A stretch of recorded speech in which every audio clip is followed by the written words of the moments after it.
Live from New Delhi, you're watching DD India Live, India's voice to the world. I'm Siddharth Bharadwaj. Coming up in the next 30 minutes. Prime Minister Narendra Modi underscores India's transformative reforms undertaken in 2025, says India has boarded the Reform Express, leading to build a Vikasit Bharat. Saudi-led coalition strikes Yemeni port over unauthorized weapons shipment, asks UAE forces to leave within 24 hours. Yemen declares state of emergency. US carries out its first land strike in Venezuela, hits a docking area for boats used by drug traffickers.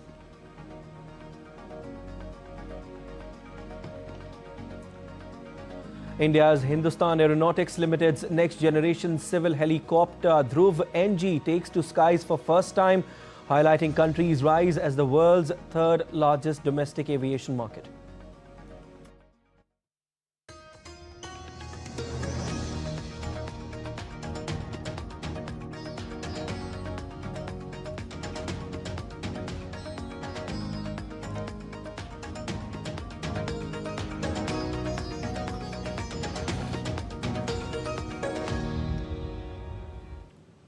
Prime Minister Narendra Modi on Tuesday highlighted a series of path-breaking reforms across multiple sectors, saying they have added momentum to India's growth journey and strengthened efforts to build a developed nation.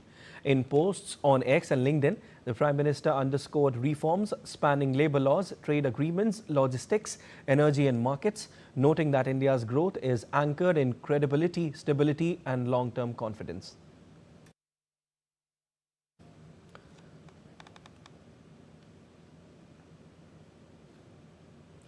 Prime Minister's office also shared an article on Reform Express 2025, reflecting on the steady cumulative governance efforts that have clear bottlenecks over time. Prime Minister Narendra Modi interacted with a group of eminent economists and experts at Niti Aayog earlier today.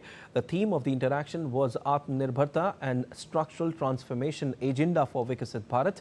Addressing the gathering, Prime Minister highlighted the core pillars for India's journey toward 2047. Speaking about Vikasit Bharat as a national aspiration, the PM noted that the vision of a developed India by 2047 has transcended government policy to become a genuine mass aspiration. PM further stressed the need for mission mode reforms to build global capability and attain global integration. To sustain long-term growth, PM called for mission mode reforms across diverse sectors. During the interaction, the economists shared strategic insights on enhancing productivity and competitiveness across the manufacturing and services sector. India's Civil Aviation Minister Ram Mohan Naidu inaugurates Advanced Light Helicopter Next Generation, also known as Dhruv-NG.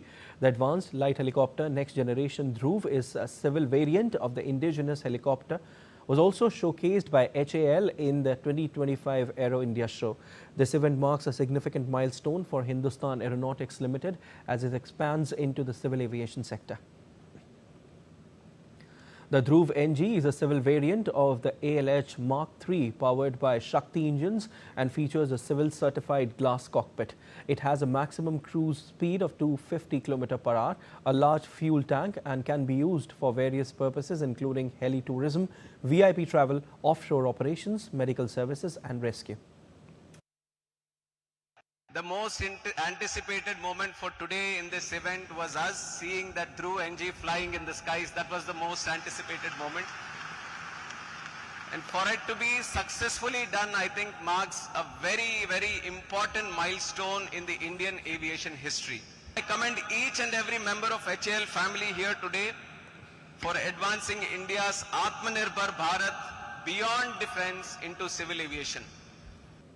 The valedictory function of Kashi Tamil Sangamam 4.0 was held on Tuesday at Alayam Grounds, Rameshwaram, Tamil Nadu, with Vice President of India, C.P. Radhakrishnan, as the chief guest, marking the conclusion of a unique cultural and academic confluence between Kashi and Tamil Nadu.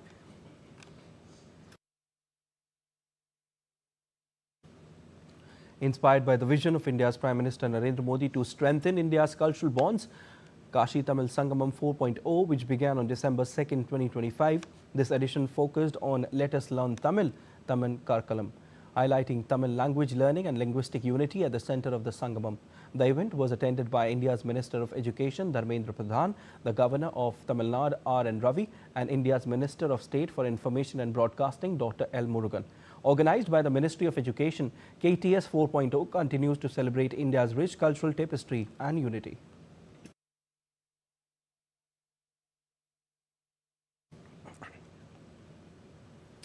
Saudi Arabia declared a separatist advance in Yemen as a threat to Riyadh's national security on Tuesday and called Abu Dhabi's actions highly dangerous as the conflict boiled over into an open dispute between the Gulf powers.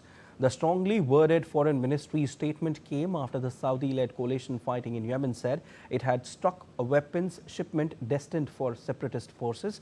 Riyadh also backed a demand from Yemen's Presidential Council for Emirati forces to withdraw from the country within 24 hours and urged Abu Dhabi to cut off military and financial support for Yemeni groups.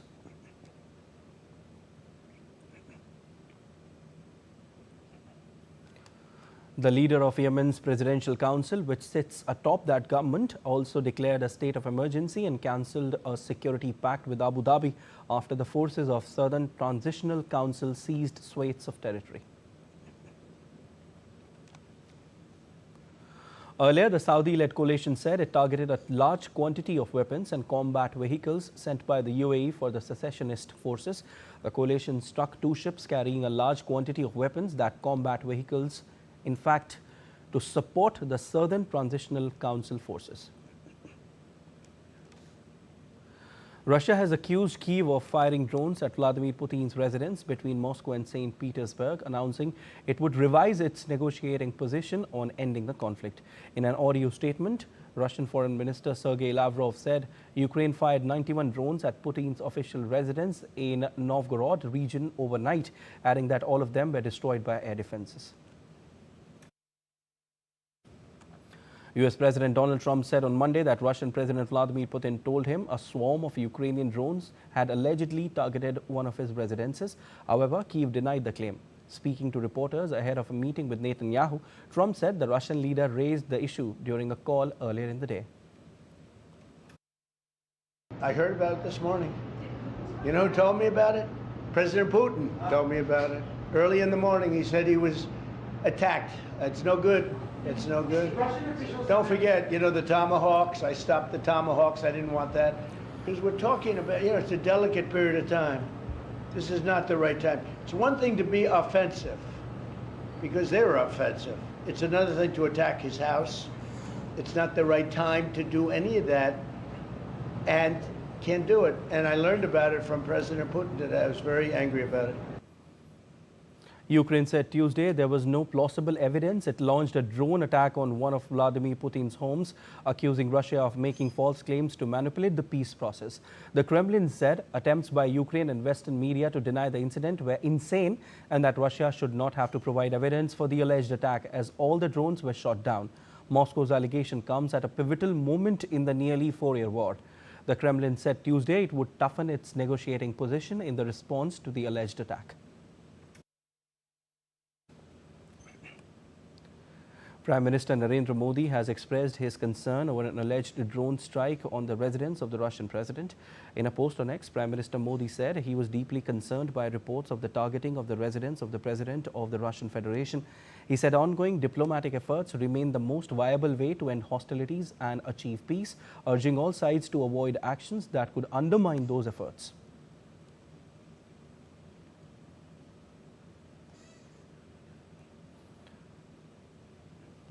US President Donald Trump has revealed that US forces struck a dockside facility in Venezuela allegedly used for loading boats with drugs. At the same time, the US Southern Command confirmed a strike in the Eastern Pacific Ocean, killing 2 men aboard a vessel linked to designated terrorist organizations. DD India's Rahul Upadhyay reports.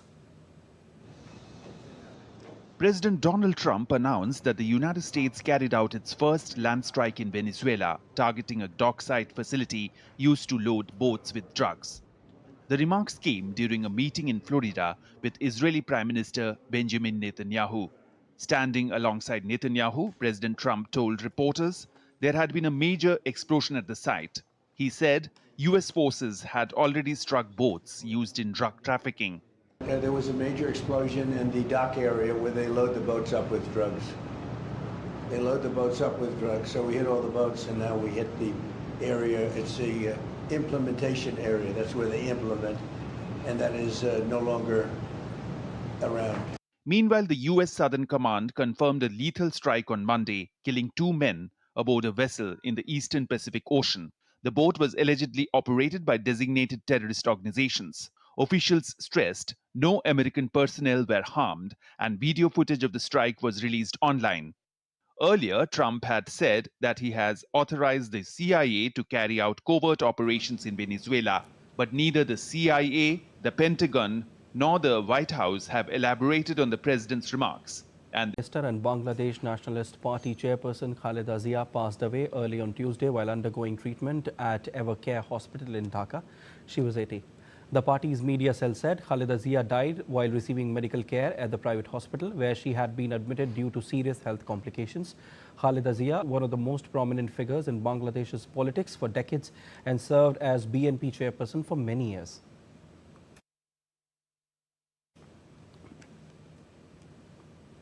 Remembering former Prime Minister of Bangladesh, Khaleda Zia, Prime Minister Narendra Modi shared pictures on X. He wrote, and I quote, "Deeply saddened to learn about the passing away of former Prime Minister and BNP chairperson Begum Khaleda Zia in Dhaka. Our sincerest condolences to her family and all the people of Bangladesh. May the Almighty grant her family the fortitude to bear this tragic loss. As the first woman Prime Minister of Bangladesh, her important contribution towards the development of Bangladesh as well as India-Bangladesh relations will always be remembered." And a lasting symbol of country's unity, to a deeper connection with nature and guides the world toward unity. In New Delhi, the 20th session of the UNESCO Intergovernmental Committee for the Safeguarding of the Intangible Cultural Heritage was held from 8th to 12th of December. A special highlight of this year's session was the inscription of the festival of Diwali on UNESCO's representative list of the intangible cultural heritage of humanity. This inclusion recognizes Diwali's global cultural significance. The Festival of Lights, celebrated with light, joy and hope, symbolizes new energy and optimism, and its listing reflects global recognition and respect for India's vibrant living traditions and festive spirit. Achievements like these further strengthen India's position as a global cultural leader and enhance its cultural diplomacy on the world stage. As we bid goodbye to year 2025, India's cultural legacy continues to strengthen, connecting people from diverse backgrounds and creating a spirit of togetherness, peace and harmony.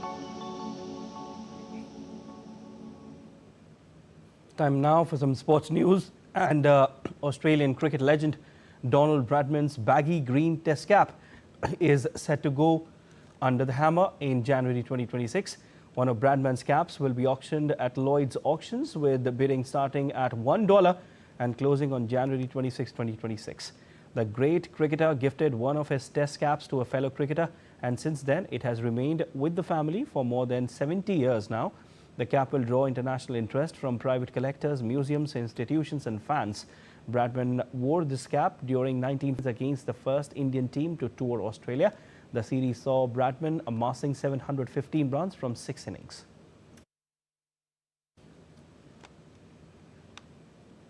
India are in action against Sri Lanka in the 5th and final Women's T20I at Thiruvananthapuram, looking to complete a 5-0 clean sweep. After Sri Lanka won the toss and chose to bowl, India lost Shafali Verma and debutant G. Kamalini early, leaving them in trouble at 41 for 2. Harleen Deol and captain Harmanpreet Kaur steadied the innings, but India slipped further to 69 for loss of 4 wickets, with Deepti Sharma joining Harmanpreet at the crease. With Smriti Mandhana and Renuka Singh rested, India are testing their bench strength, a brand of cricket that has defined the series. This contest not only offers India the chance to complete a dominant 5-0 whitewash, but also serves as crucial preparation ahead of their upcoming tours of Australia and England before the T20 World Cup in mid-2026.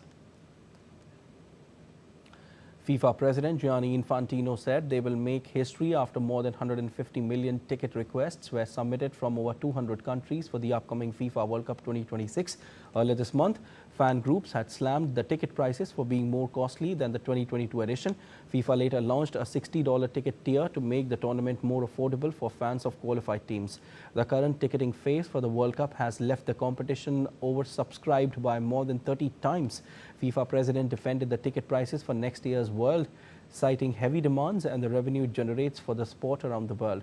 The FIFA World Cup is set to kick off on June 11, 2026 with Mexico facing South Africa in Group A. Roma produced a blistering first-half display to beat Genoa 3-1 on Monday and climb into fourth place in Serie A. Mattia Suale opened the scoring after 13 minutes, followed swiftly by Manu Kone's opportunistic strike on lone striker. Evan added a third just past the half-hour mark, capitalizing on a rebound to put the host firmly in control. Genoa managed a late consolation through Jeff Ekator's deflected effort, but the damage was already done. The victory lifts Gian Piero Gasperini's side to 33 points, just behind Napoli, Milan and leaders Inter. Genoa remained 17th, hovering 2 points above the relegation zone. For those on the go, you can get all the latest news and updates from India and across the world on DD India mobile app. The app is available on both Android and iOS platforms, and you can scan the QR code on the screen to download now. We'll be back with more news as it breaks here on DD India. I'm Sudhat Bharadwaj from all of us here in Delhi. Thanks for watching DD India Live.